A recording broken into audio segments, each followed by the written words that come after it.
साहब वाली और सत्याग्रह गांधी वाली। मनोज जी, क्या मंशा सरकार की दिखाई देती है इन सब के पीछे? सरकार की मंशा तो फार्म लॉज में भी देखा था ना, आप लोग भी थोड़ा रिसर्च करिए। अच्छा, क्या है सर आज सारे जहां से अच्छा हिंदुस्तान हमारा, और ये अच्छा बने रहेगा संविधान ऊपर। ये मनोज जी ये कास्ट सेंसस से डाइवर्ट करने के तो नहीं लाया गया? बहुत सारी चीजों से डाइवर्ट करने की अमेरिका ने टैरिफ पर नाक में दम किया हुआ। अच्छा, शुक्रिया मुस्लिम पर्सनल लॉ बोर्ड, आप तमाम जो हमारे साथ डायस पे हैं,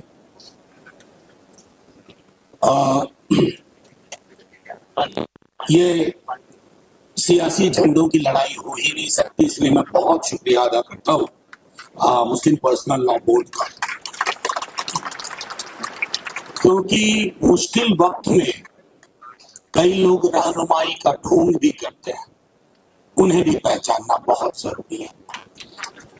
असल में दिक्कत क्या है, आप सब जो यहाँ इतनी बड़ी तादाद में आए, परसों मैं किशनगंज में था, एक बहुत बड़ा जलसा हुआ था, वहां भी गुस्सा वाजिब है, लेकिन ये लड़ाई सिर्फ मुसलमानों की नहीं है, हर हिंदुस्तानी आपके साथ। ये मसला ही मुसलमानों का नहीं है।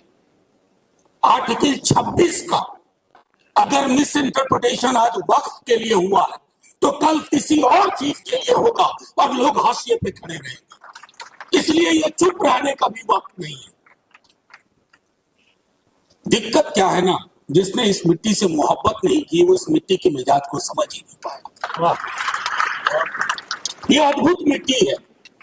मैंने सदन में भी कहा था, दोहरा रहा, सदन में कहा था और दोहरा रहा, इस देश की एक बड़ी आबादी सरहद पार करके पाकिस्तान नहीं गई, वो हमारे उनके पुरखे और हमारे बच्चे, भाई बहन सब यहां बैठे। अरे हम हिंदुओं को मुसलमानों को देखने की आदत है डेली, और मुसलमानों को हिंदुओं को देखने की आदत है। हमारे रिश्ते हैं सिखों ईसाइयों को, हम दोनों को देखने की आदत है, और इस रिश्ते की जिसको समझ नहीं, वो हमसे हिसाब मांगते हैं।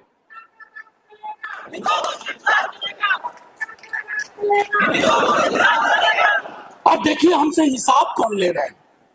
लिबास पूछते हो, आके लिबास देखो इस मंच का, आके लिबास यहां देखो, ये लिबास है कॉन्स्टिट्यूशन का, आइन का। इस लिबास से लड़ रहे हो।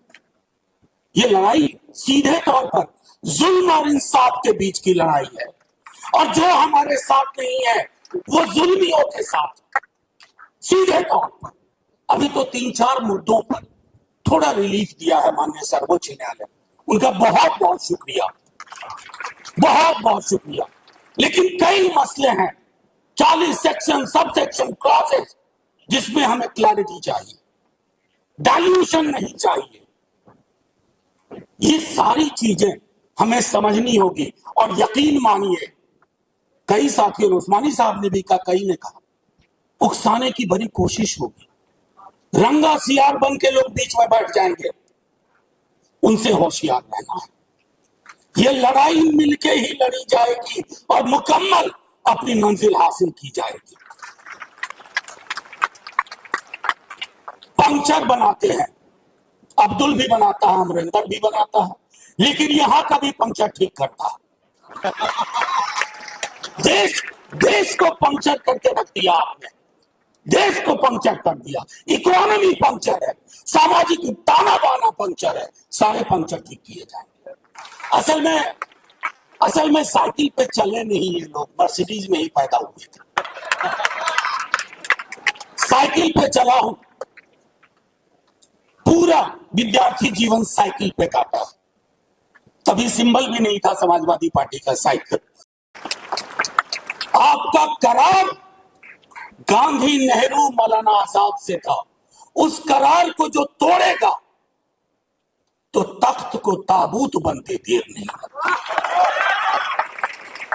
वो करार जीतेगा, वो करार जिंदा रहेगा। मायूस मुल्क, मायूस इरादे मंजिल नहीं हासिल करेंगे। ये लड़ाई आपकी नहीं है, मैं आखिरी बात कहता हूं, ये लड़ाई मेरे पार्टी के प्रेसिडेंट इतने बीमार थे और हर आदमी का भाषण सुन रहे थे कि कौन क्या बोल रहा है वक्त पे। लोकसभा में 4 बजे सुबह तक, राज्यसभा में 3:30 बजे सुबह तक मेरे नेता प्रतिपक्ष यंग आदमी, लेकिन उन्होंने जैसे ही हम हारे, नंबर बहुत आए हमारे पास, जितनी हमारी हैसियत नहीं थी राज्यसभा में। 85 का आंकड़ा था, 98 वोट आए, 98। ये लोग कौन हैं? ये लोग आपके साथ हैं, मरते दम तक साथ रहेंगे और इस लड़ाई को जीतेंगे। झंडे का रंग नहीं देखा जाएगा, बस मुल्क की जो तामीर, जो तसव्वुर मौलाना आजाद, नेहरू और गांधी ने की थी, वही मुल्क पंक्चर ठीक करके बना देंगे। जय हिंद, जय हिंद। शुक्रिया बहुत बहुत। बहुत शानदार, बहुत शानदार।